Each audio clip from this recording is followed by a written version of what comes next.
Good day everyone, good day classmates, and to our instructor Ma'am Analisa Batsuila. Good day ma'am. I am Rafi Gumana together with my group mates. We are now going to discuss the international strategy. So international strategy is a plan developed by a firm to expand its operation beyond its domestic market and compete in international markets.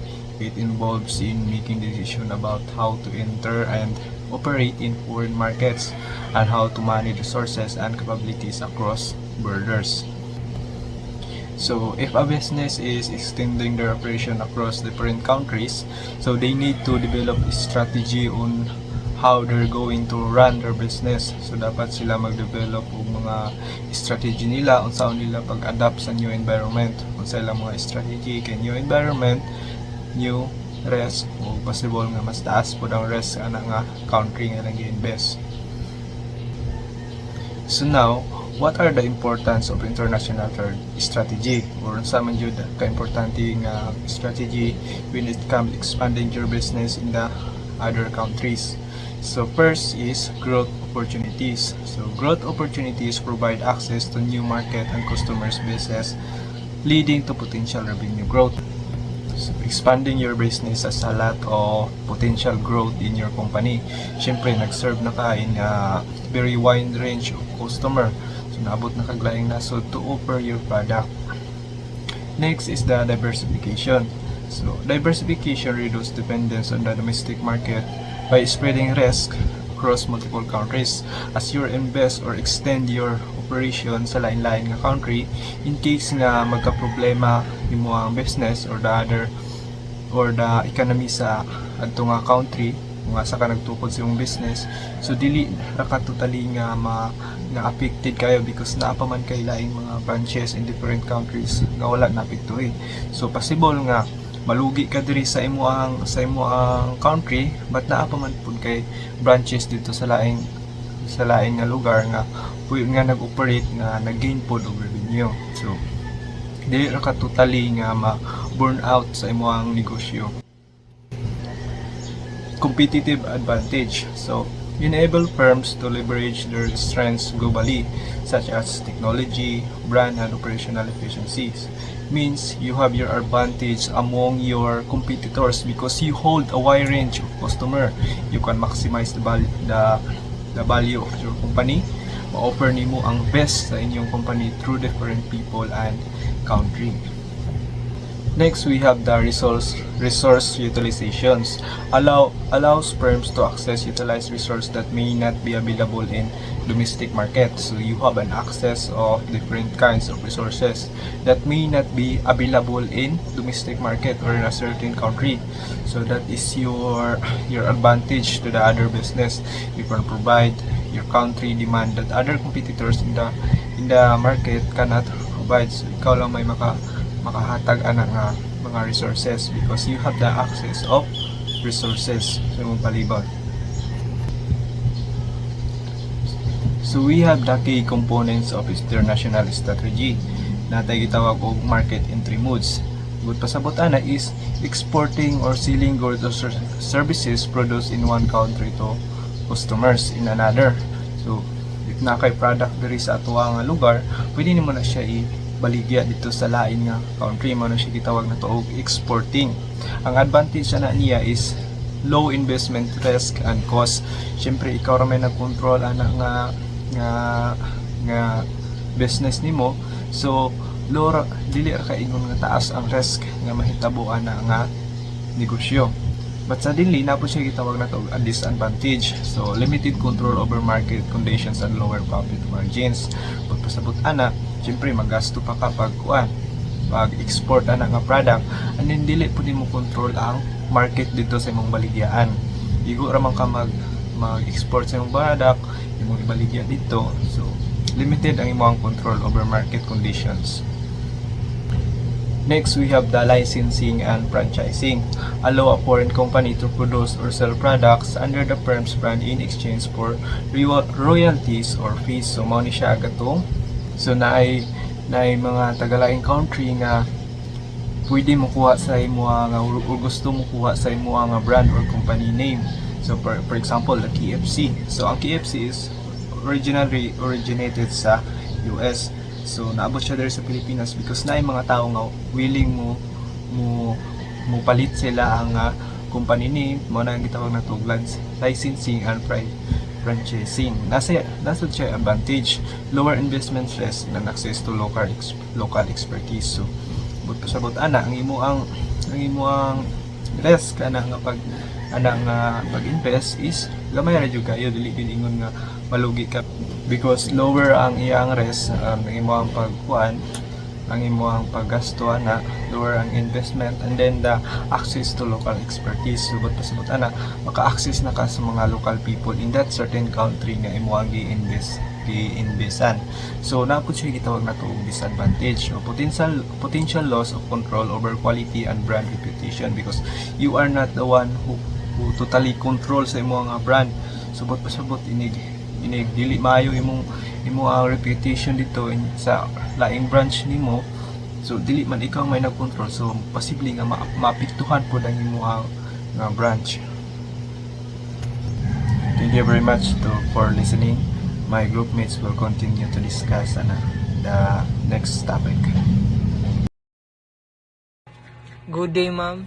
I'm Marky Melem Cartenas, and my topic is all about key components of international strategy. First, international strategy refers to a company's plan for doing business in global markets. It involves selecting the most suitable ways to enter foreign markets, allocating resources, adapting to cultural and legal environments, and managing. A key part of this strategy is deciding how to enter and operate in international markets. Next is market entry modes. Market entry modes are the methods companies use to begin operation in a new foreign market. The two common methods include. My second topic is global strategy drivers. Global strategy drivers are the underlying factors that motivate companies to expand and operate internationally. And these drivers influence why a company chooses to go global and how it develops its international strategy. First, market drivers. These relate to customer demand and preferences in foreign markets. Companies enter international markets because there is a clear demand for their products or service abroad. Global customer trends, increasing customer awareness, and rising income levels in emerging markets can create strong pull factors. For example, Netflix. High global demand for streaming content lead Netflix to expand into over 190 countries, offering localized content to meet markets' preferences. And the second is cost drivers.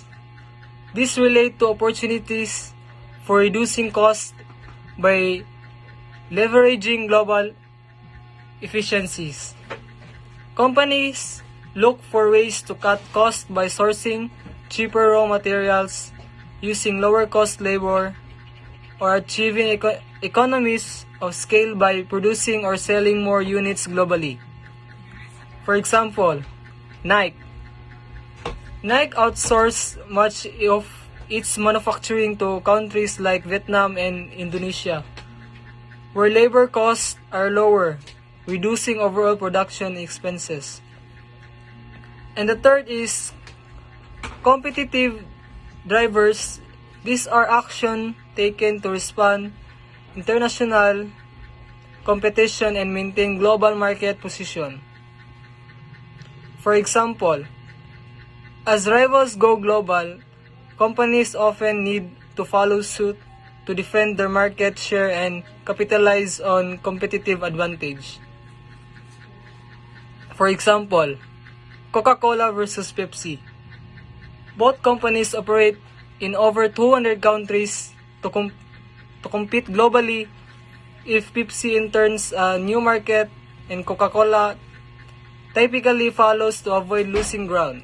Number 4 is government drivers. These include laws, trade agreements, regulations, and incentives that make international expansion more or less attractive. Affordable policies such as tax breaks, free trade agreements, and reduced tariffs and encourage international expansion while heavy regulations may deter it. For example, tax incentive for foreign investment. Philippine Create Act, corporate recovery, and tax incentives for enterprises. This law lowered the corporate income tax and offered target tax incentives to attract foreign direct investment. It encouraged multinational companies to set up operation in the Philippines by reducing their tax burden.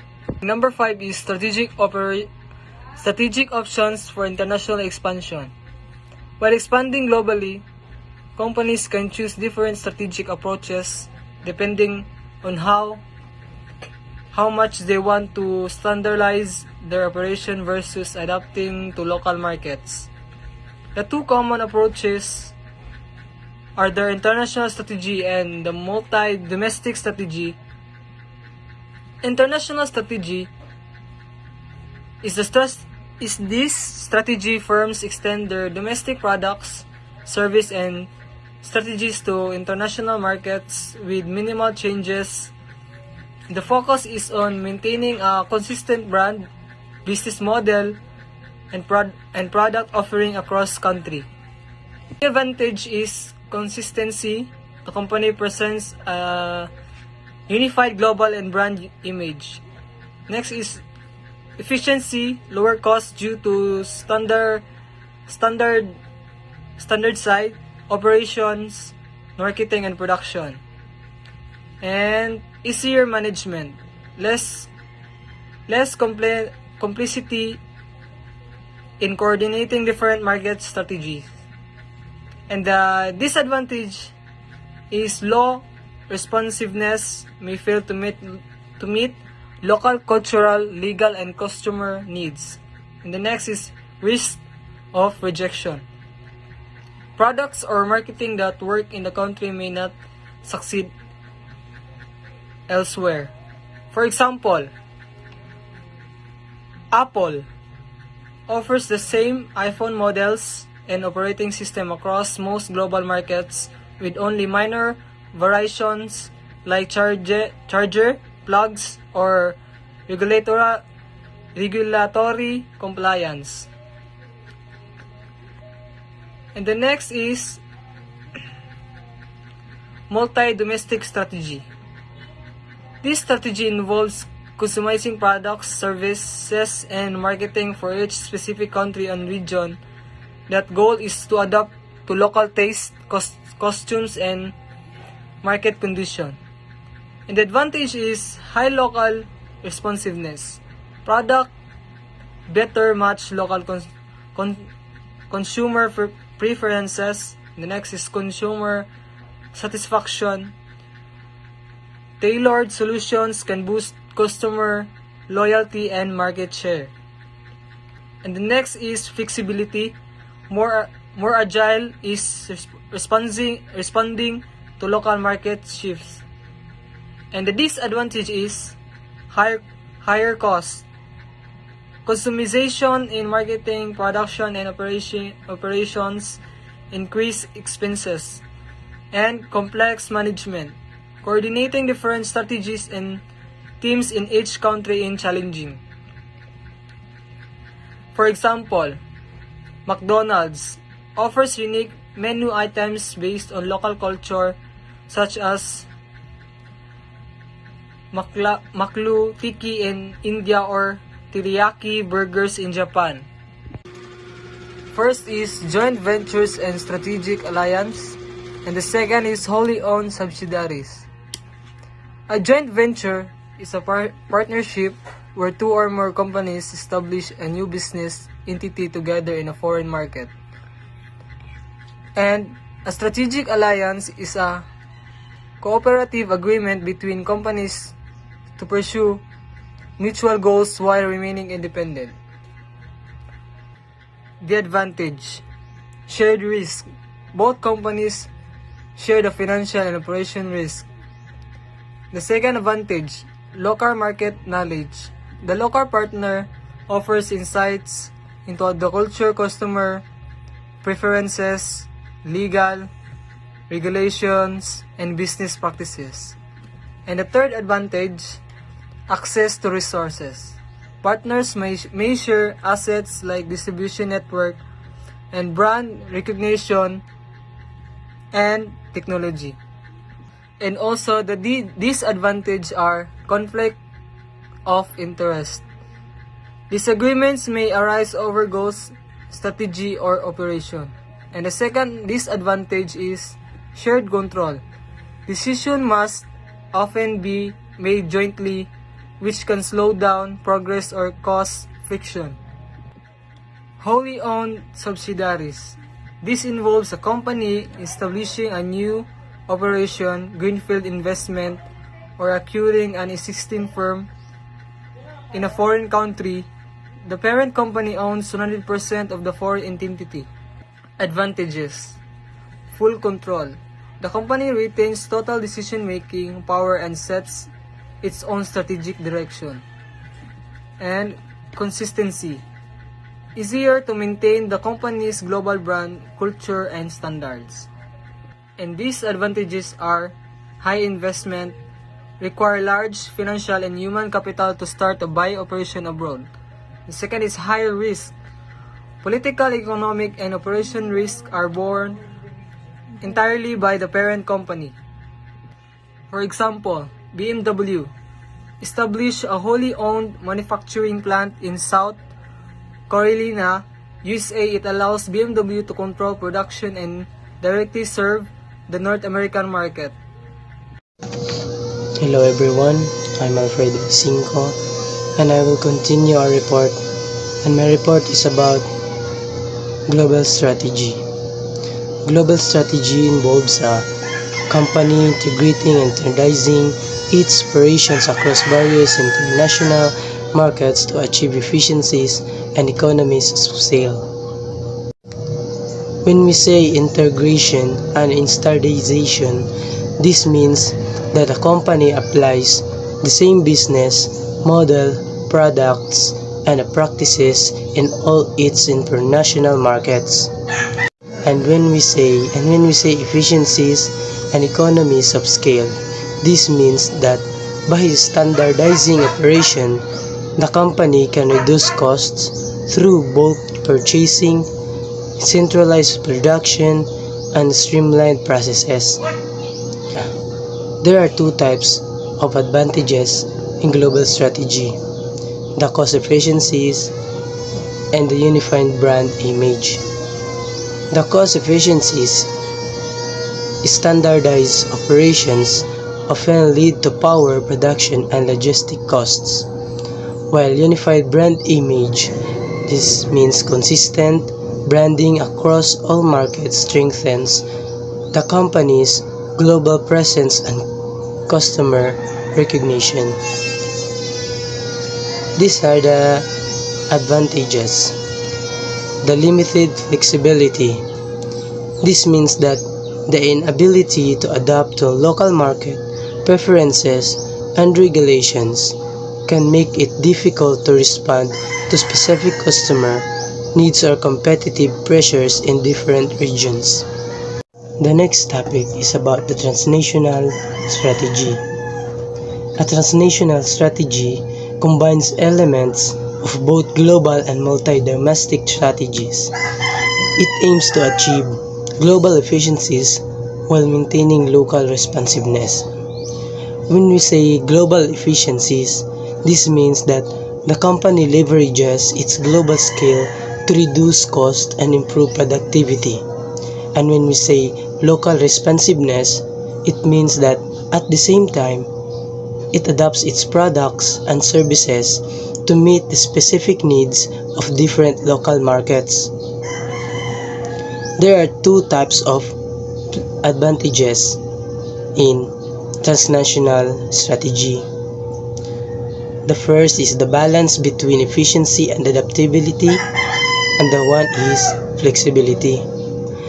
Balance between efficiency and adaptability means that this strategy allows the company to benefit from global scale efficiencies and local market customization.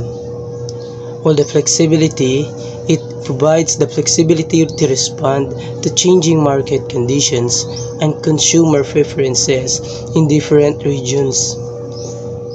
And these are the disadvantages: the complexity and the resource intensive.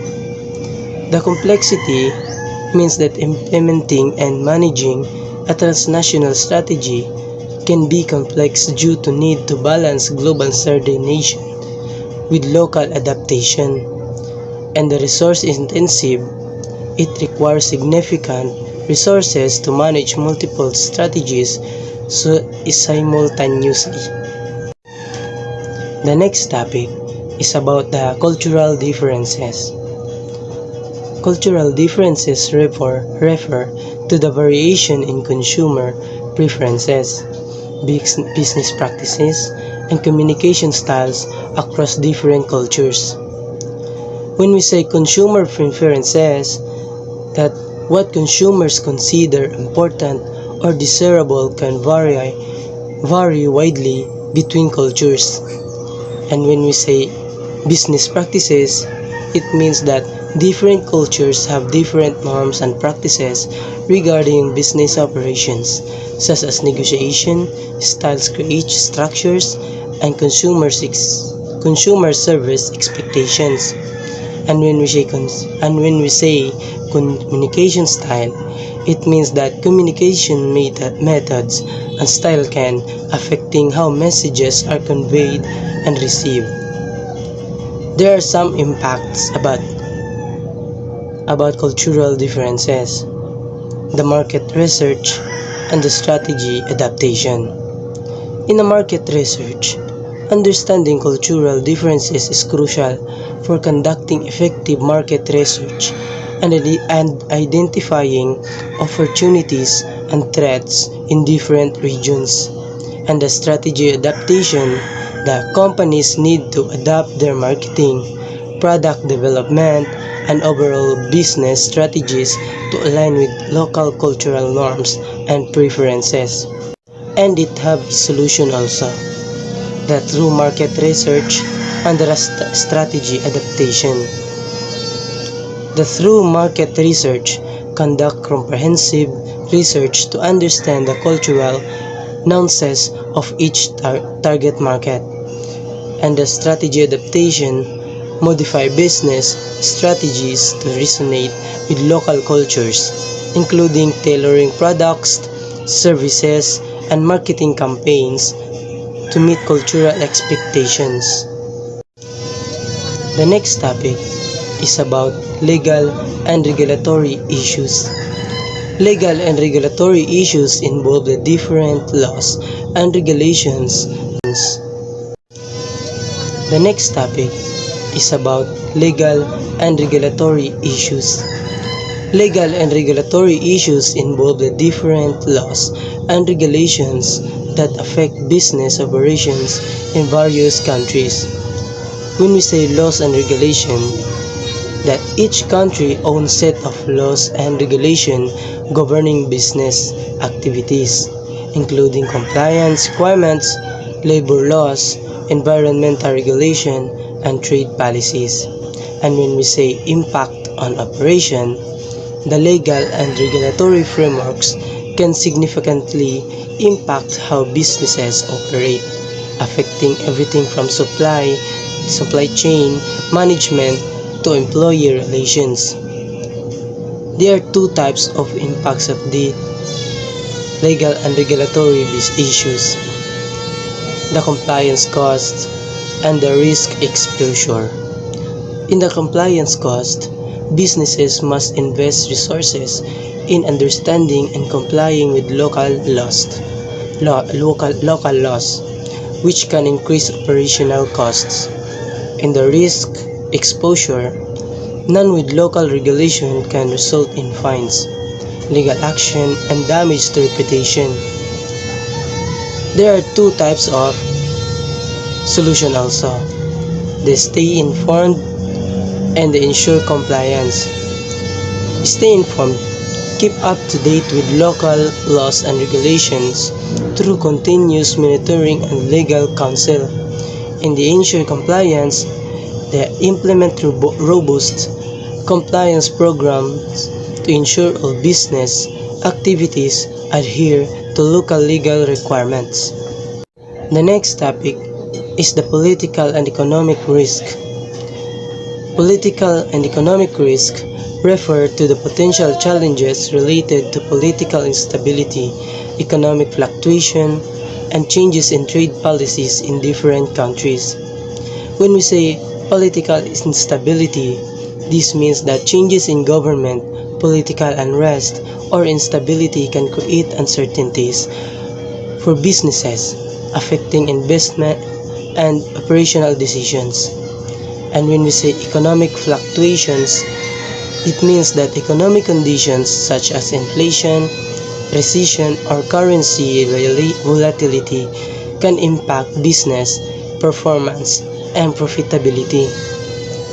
And when we say trade policies, it means that changes in trade policies, tariffs, and import or export regulations can affect market access and competitive positioning.